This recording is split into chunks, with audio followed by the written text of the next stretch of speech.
Langit mendung menyelimuti langit desa Pagarunting sore itu.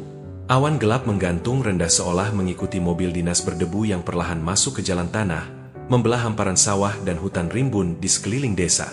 Di dalam mobil, duduklah Dewi, seorang penyuluh KB muda yang baru pertama kali bertugas di desa terpencil. Tubuhnya sedikit tegang, tapi matanya penuh semangat. Ia melihat kanan kiri sambil sesekali mencatat sesuatu di buku kecilnya. Desanya cukup asri. Ya, Pak Haryo, katanya mencoba mencairkan suasana.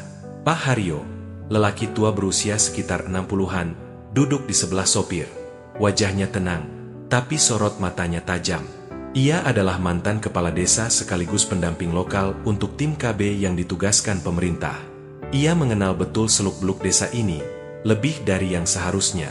Asri, enduk, tapi jangan tertipu sama hijaunya padi atau jernihnya air sungai. Pagarunting menyimpan cara pandang sendiri soal kehidupan, terutama soal kelahiran.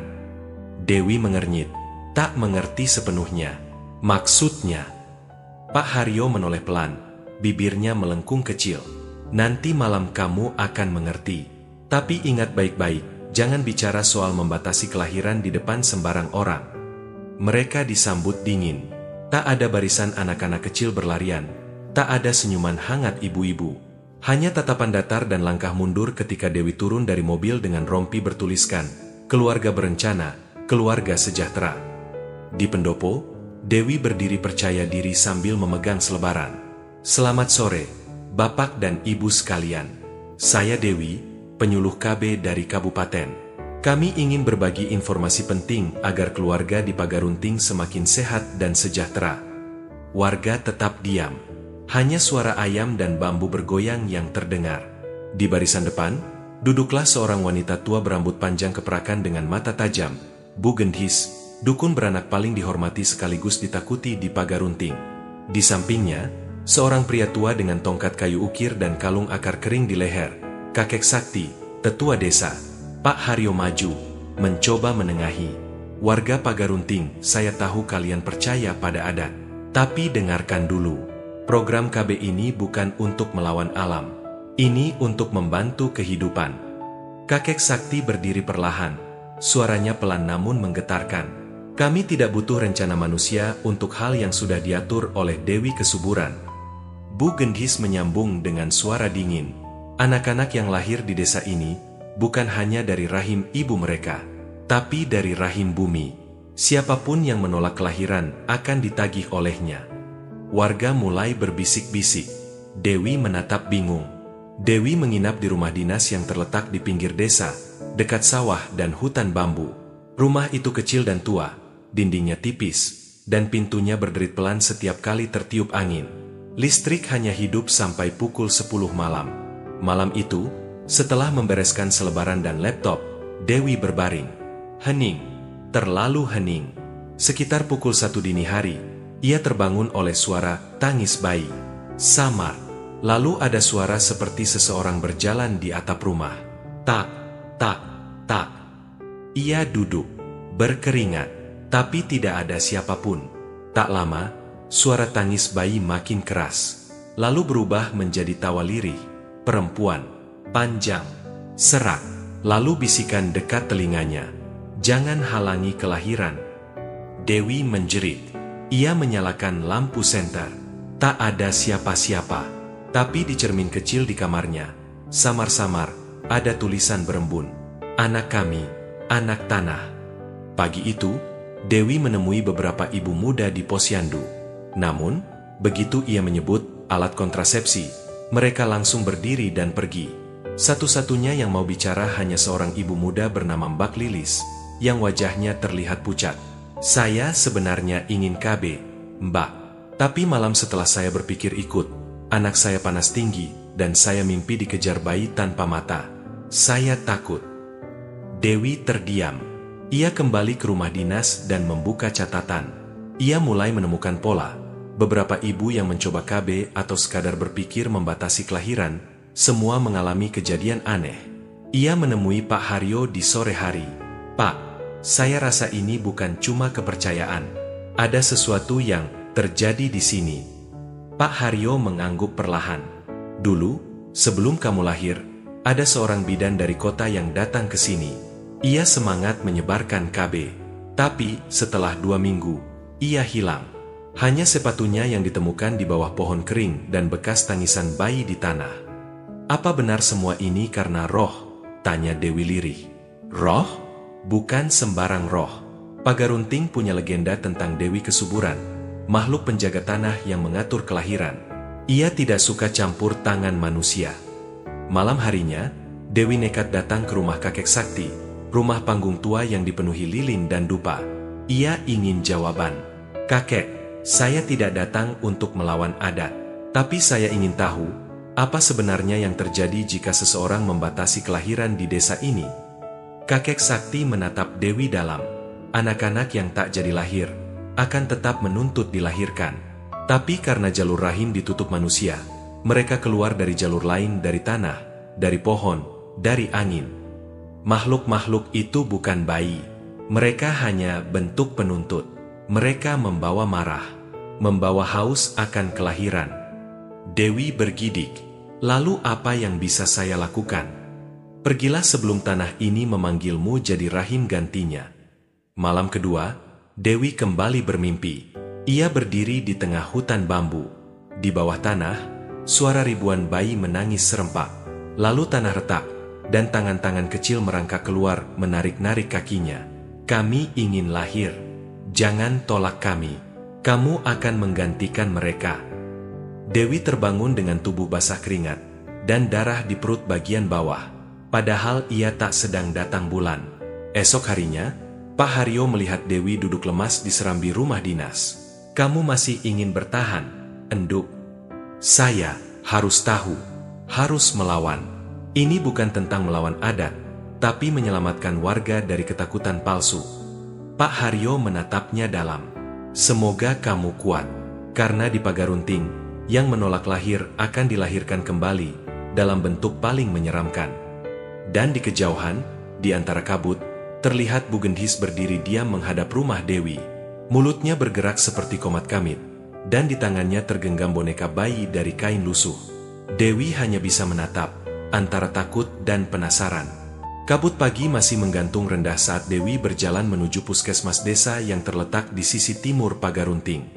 Bangunan tua itu tampak seperti tak tersentuh waktu. Catnya mengelupas, jendela berdebu, dan lampu-lampu berkedip lemah meski hari belum terlalu terang.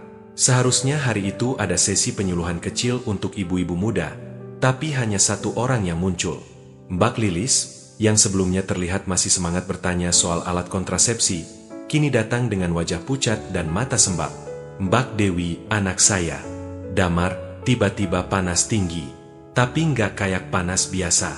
Tubuhnya dingin, tapi mata putihnya cuma kelihatan setengah. Dewi langsung menggenggam tangan Lilis. Sudah dibawa ke puskesmas. Sudah, tapi bidan nggak berani pegang. Mereka bilang, ini bukan sakit biasa.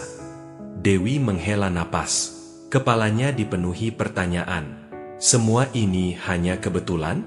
Atau ada sesuatu yang sedang benar-benar menolak keberadaannya? Setelah mengantarkan Lilis pulang, Dewi ikut masuk ke rumahnya. Di dinding belakang, ia melihat sesuatu yang mengganggu. Di atas ranjang kecil tempat Damar terbaring, ada simbol aneh digoreskan dengan arang, bentuk rahim dengan mata-mata kecil di sekelilingnya.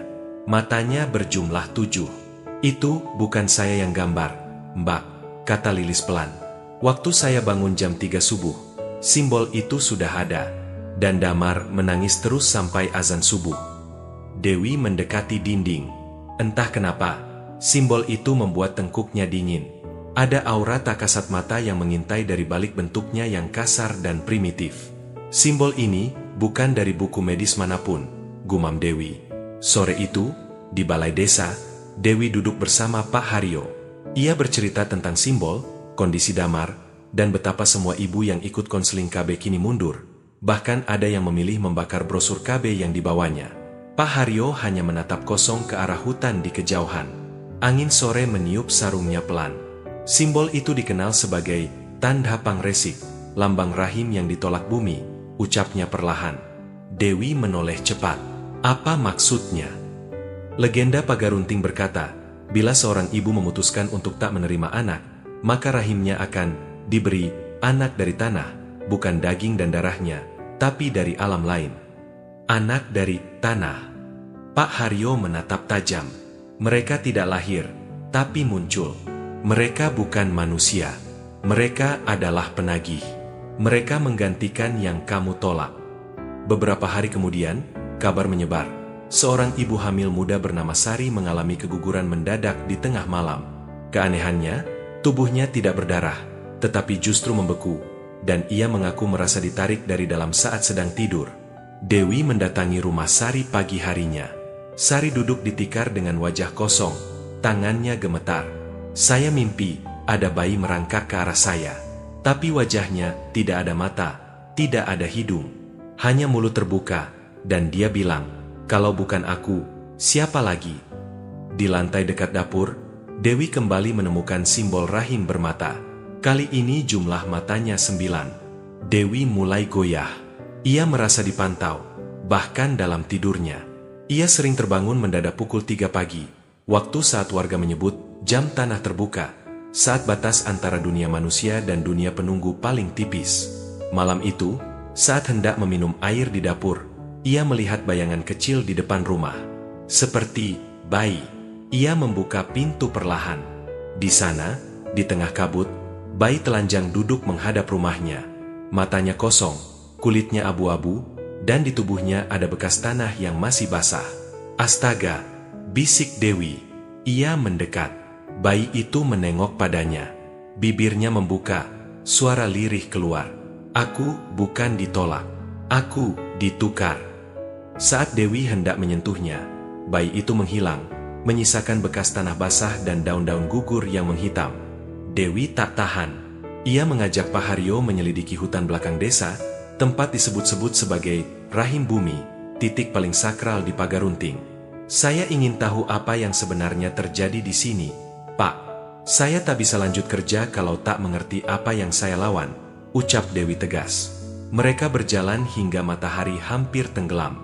Di tengah hutan, di sebuah cerukan tanah, mereka menemukan patung tanah liat setinggi 1 meter, berbentuk wanita hamil, namun wajahnya tertutup rambut dan penuh goresan mata. Di sekelilingnya, tertancap tulang-tulang kecil dan sisa-sisa kain bayi. Dulu, tempat ini tempat memohon kesuburan, kata Pak Haryo perlahan. Sekarang, jadi tempat menagih kembali anak-anak yang ditolak. Dewi mendekati patung itu. Tanpa sadar, ia merasakan denyutan perut. Seperti ada yang hidup dalam dirinya. Padahal ia belum pernah menikah. Malam setelah perjalanan itu, Dewi kembali bermimpi. Kali ini, ia berada di dalam lorong sempit yang dindingnya berdaging. Dari atas, cairan menetes, dan dari dalam lorong terdengar tangisan bayi ribuan. Lalu muncul perempuan berambut panjang menutupi wajah, berbaju putih tanah, dan berbicara pelan. Rahim dibatasi, kami menggantikannya. Kelahiran tak bisa dicegah, hanya dialihkan. Dewi bangun dengan napas terengah-engah. Di cermin kamarnya, ada goresan jari berlumpur membentuk kata, kau akan melahirkan, meski bukan dari darahmu. Dewi duduk sendirian di beranda rumah dinas, memandang ke hutan. Ia kini tahu, program KB di desa ini bukan sekadar misi kesehatan. Ini pertempuran antara ilmu dan kepercayaan, antara kelahiran dan penggantian. Pak Haryo datang membawa secangkir teh. Enduk, kau masih yakin ingin bertahan di sini? Dewi menatap matanya dalam. Saya harus. Tapi bukan dengan brosur dan grafik. Saya harus tahu bagaimana caranya berdialog dengan yang tak kasat mata. Kabut turun makin tebal. Di kejauhan, suara tangis bayi terdengar lagi. Bukan dari satu arah, tapi dari banyak tempat sekaligus. Malam menggantung berat di langit Pagarunting. Udara lembab menempel di kulit seperti kabut tipis yang enggan pergi. Di dalam rumah dinas yang remang, Dewi duduk diam di depan cermin. Di bajunya, noda darah segar terlihat di bagian perut, lagi-lagi muncul tanpa sebab, seperti setiap malam dalam seminggu terakhir. Aku tidak hamil, aku tidak sakit, tapi kenapa seperti ada yang bergerak di dalam tubuhku? Bisiknya lirih. Suara tangisan bayi terdengar samar di luar jendela, tapi Dewi tidak lagi melompat kaget. Tangisan itu sudah seperti musik pengantar tidur yang menyiksa. Pagi itu, Dewi menemui kakek sakti di pendopo desa. Lelaki tua itu sedang membakar dupa dan membaca mantra dalam bahasa Jawa kuno. Matanya tertutup, namun seperti tahu kehadiran Dewi. "Kau datang dengan rahim yang nyaring." "Saya datang mencari jawaban, Kek. Saya tak takut lagi." Kakek sakti perlahan membuka mata. Ada kelelahan dalam tatapannya, namun suaranya tetap tajam. "Rahimmu telah ditandai, Enduk. Mereka, anak-anak yang ditolak oleh ibu-ibu yang kau bujuk, mencarimu, karena kau memutus rantai kelahiran. Dan apa yang diputus harus ditebus." Dewi menguatkan diri. "Kalau saya pergi, mereka akan tetap datang pada warga. Saya tidak akan mundur. Saya hanya ingin tahu siapa yang memanggil mereka." Kakek sakti menunduk. "Pergilah ke arah barat laut desa. Di bawah bukit ada gua. Tempat itu tak pernah disentuh cahaya. Di sanalah yang lama disembah dan yang kini dibangkitkan kembali oleh Gendhis."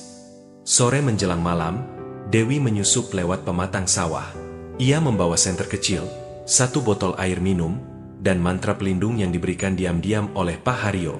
Gua itu tersembunyi di balik rimbunan bambu dan lumut. Mulutnya sempit, tapi udara dari dalam terasa hangat seperti napas makhluk hidup. Begitu masuk, bau besi karat dan darah tua langsung menyergap hidungnya. Langkahnya berhenti saat menemukan altar di ujung lorong batu.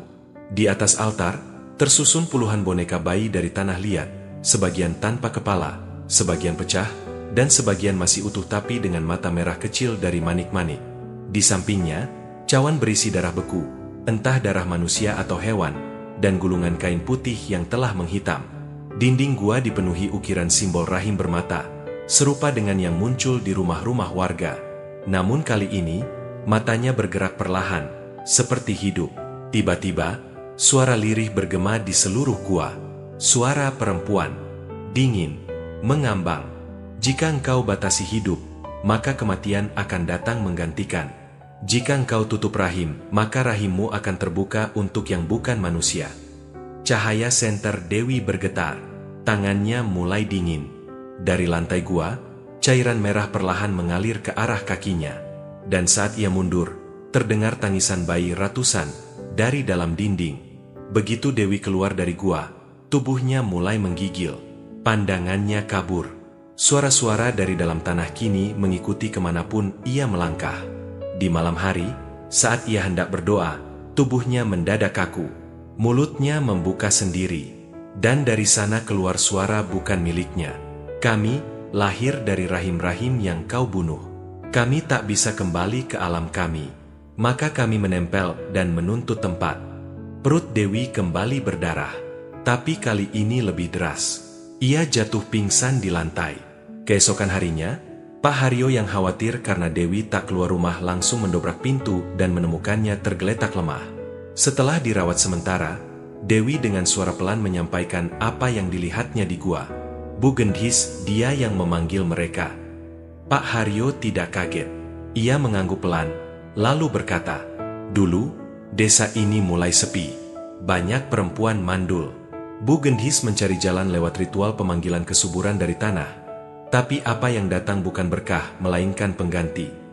Malam itu, Pak Haryo dan beberapa warga berani yang percaya pada perubahan memutuskan untuk mengintai Bu Gendhis.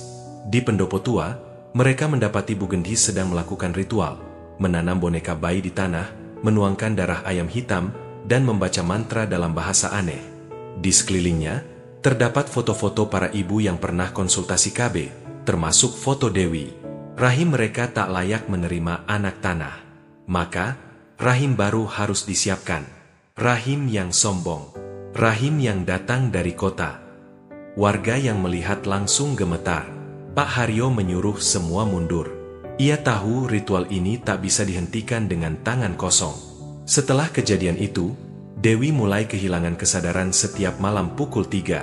Ia bangun di tempat yang berbeda, terkadang di sawah, terkadang di pinggir hutan, dan sekali di depan gua tanpa ingat bagaimana ia sampai di sana. Suatu malam, ia memutuskan menulis surat untuk ibunya di kota. "Bu, doakan Dewi kuat. Kalau tubuh Dewi jadi jalan lahir makhluk dari tanah, tolong doakan mereka berhenti di sini. Dewi hanya ingin anak-anak di desa ini lahir dari cinta, bukan dari kutukan." Tangannya bergetar menulis, tapi matanya tak menangis. Ia sudah bulat, tak akan pergi sebelum semuanya selesai. Malam ketujuh sejak kunjungan ke gua, Dewi merasakan perutnya berdenyut seperti ada yang menendang dari dalam. Tapi bukan seperti tendangan bayi, lebih seperti cakar. Ia membuka bajunya dan melihat bayangan tangan kecil menekan dari balik kulitnya. Lalu bisikan, "Rahim ini akan jadi rumah baru kami." Pagi itu, Pak Haryo membawa kabar. Dukun tua dari desa tetangga bersedia membantu melakukan ritual penutup. Tapi kita harus siap, karena ritual itu bisa membuat semua ikatan spiritual di desa ini hancur, termasuk yang telah lama dijaga.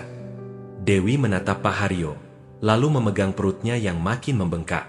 "Saya siap, karena kalau tidak anak-anak tanah itu akan terus mencari rumah di tubuh-tubuh yang tak berdosa." Dari kejauhan, suara tangis bayi menggema, tapi kali ini ada tawa di belakangnya. Tawa perempuan tua, dan malam pun kembali turun. Purnama tergantung sempurna di langit desa Pagarunting. Cahayanya tak ramah, terang, tapi dingin, seperti mata seseorang yang sudah tak punya belas kasih.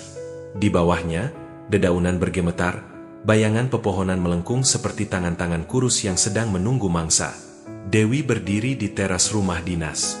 Ia hendak meninggalkan desa. Tubuhnya sudah terlalu lelah, bukan hanya oleh darah yang mengucur setiap malam dari perutnya, tapi oleh bisikan, mimpi, dan tatapan bayi-bayi yang tak pernah dilahirkan. Tasnya sudah dikemas. Namun sebelum langkah kakinya sampai ke mobil, tangis seorang ibu muda mengguncang malam. "Mbak Dewi, tolong anak saya, Seno. Dia hilang. Dia lari ke hutan sejak sore, dan belum pulang. Saya lihat ada tangan kecil menariknya ke semak." Lilis, yang pernah bercerita tentang mimpi buruk dan simbol rahim bermata, kini berdiri gemetar, wajahnya penuh tanah, matanya basah. Dewi menatap mata Lilis. Dalam hati, suara-suara dari dalam mimpinya bergetar. "Jika bukan kami, siapa lagi yang akan jadi ibu?" Dewi masuk ke hutan malam itu juga. Ia membawa lampu kepala kecil, sebotol minyak tanah, dan cermin bundar yang diberikan oleh Pak Haryo sebagai pelindung pantulan roh. Kabut menebal begitu masuk ke hutan barat. Angin tak berhembus, tapi dedaunan bergoyang seolah dilambaikan oleh makhluk tak terlihat. Di tengah hutan, di tempat yang dulu dijadikan gua pemujaan, kini terbuka area baru, lingkaran tanah merah, dikelilingi oleh akar-akar pohon yang mencuat dari dalam bumi. Di tengah lingkaran, puluhan bayi tanpa wajah merangkak perlahan, seperti mencari sesuatu. Suara mereka bukan tangisan, tapi erangan dalam nada rendah yang menusuk tulang. Beberapa tubuh mereka menyatu dengan tanah, seperti akar. Dewi mundur selangkah, tapi dari kerumunan itu, satu bayi berdiri, meskipun tak punya kaki. Ia hanya melayang rendah. Lalu, suara kecil keluar, "Ibu." Dewi menahan napas. Bayi itu mendekat, tubuhnya menggigil hebat. Tapi anehnya, ia tidak bisa melangkah pergi. "Ibu, kenapa tak mau melahirkan kami? Kami cuma ingin hidup." Sementara itu, di pendopo desa, Pak Haryo bersiap dengan ritual kuno yang tak lagi diakui oleh adat, disebut tutup sumber, ritual yang tidak memanggil roh, tapi mengembalikan yang tersesat ke alam asalnya. Dibantu oleh 3 warga, termasuk seorang anak muda yang pernah melihat adiknya keguguran tanpa sebab, mereka membentuk lingkaran dengan 4 simbol: api, air, tanah, dan logam. "Kita tidak sedang melawan kepercayaan," kata Pak Haryo, "tapi menyeimbangkannya. Karena apapun yang lahir tanpa tempat, akan terus menuntut." Ia membacakan mantra dari naskah tua yang dibungkus kain kuning. Yang lahir tak dituju, kembali ke jalur semula. Yang tak dilahirkan oleh cinta, jangan tumbuh dari duka. Dan dari tengah pendopo, api kecil menyala. Di dalam hutan, Dewi berlutut. Ia tak bisa bergerak. Bayi-bayi itu kini mengelilinginya. Beberapa mulai menyentuh kakinya, tangannya, bahkan perutnya yang kini terasa bergerak sendiri. "Rahimmu, rumah kami. Ibu, biarkan kami lahir." Dewi menutup mata, tapi tiba-tiba terdengar suara bel lain, membahana dari jauh, dari arah pendopo. Ritual Pak Haryo sudah dimulai. Bayi-bayi itu mengerang, terdengar marah.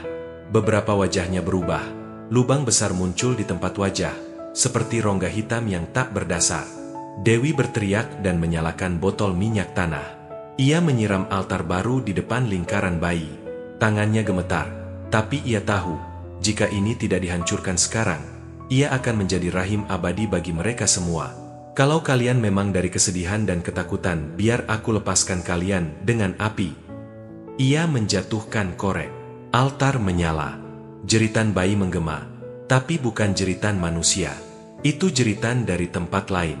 Asap membumbung, dan dari dalam tanah, tangan-tangan kecil mencakar udara, lalu perlahan menghilang satu persatu dalam kabut. Keesokan paginya, warga menemukan pendopo basah oleh embun dan darah binatang, tapi Pak Haryo tetap berdiri di tengahnya, tubuhnya lemah namun utuh. Ritual selesai. Namun yang aneh, Bu Gendhis tidak pernah muncul lagi. Rumahnya kosong. Simbol-simbol di dinding hilang. Boneka-boneka bayi yang biasa tergantung di serambi lenyap tanpa sisa. Beberapa warga mengaku melihat bayangan wanita tua berjalan ke arah hutan sebelum fajar, membawa cangkul dan seikat tali kain bayi. Dia sudah pergi, kata Pak Haryo. Mungkin kembali ke tempat asal kepercayaannya, atau ditelan oleh yang selama ini ia beri makan. 2 minggu kemudian, Dewi meninggalkan desa Pagarunting. Warga mulai membuka diri. Posyandu kembali aktif. KB diperkenalkan dengan cara yang lebih lembut dan menghargai adat. Brosur tidak dibagikan, tapi dijelaskan. Keluarga muda mulai datang bertanya, tanpa takut.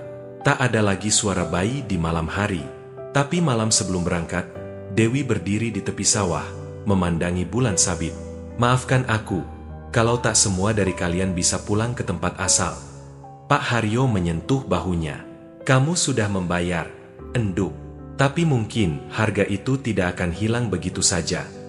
1 bulan setelah kembali ke kota, Dewi menjalani pemeriksaan kesehatan. Ia sering pingsan dan merasa mual setiap pagi. Dokter memanggilnya dengan wajah serius. Selamat, Bu Dewi. Anda hamil 8 minggu. Dewi membeku. Mustahil. Saya belum menikah. Saya tidak pernah bersama siapapun. Dokter menatapnya aneh. Mungkin Anda lupa, tapi hasilnya jelas. Janin tumbuh sehat, tapi posisi plasenta agak aneh. Seperti menempel bukan pada rahim, tapi lebih dalam, seperti menanam diri. Dewi terdiam, tangannya menyentuh perutnya, dan dari dalam, terdengar suara kecil dalam pikirannya. Ibu, jangan tolak aku lagi. Pesan moral cerita, kepercayaan lokal bukan untuk dilawan dengan angkuh, tapi dipahami dan diselaraskan. Program seperti KB tidak boleh sekadar dibawa sebagai misi, tapi harus menjadi bagian dari dialog. Jika tidak, ketidakseimbangan antara ilmu dan kepercayaan akan menuntut bayaran, dalam bentuk yang tak selalu bisa dijelaskan.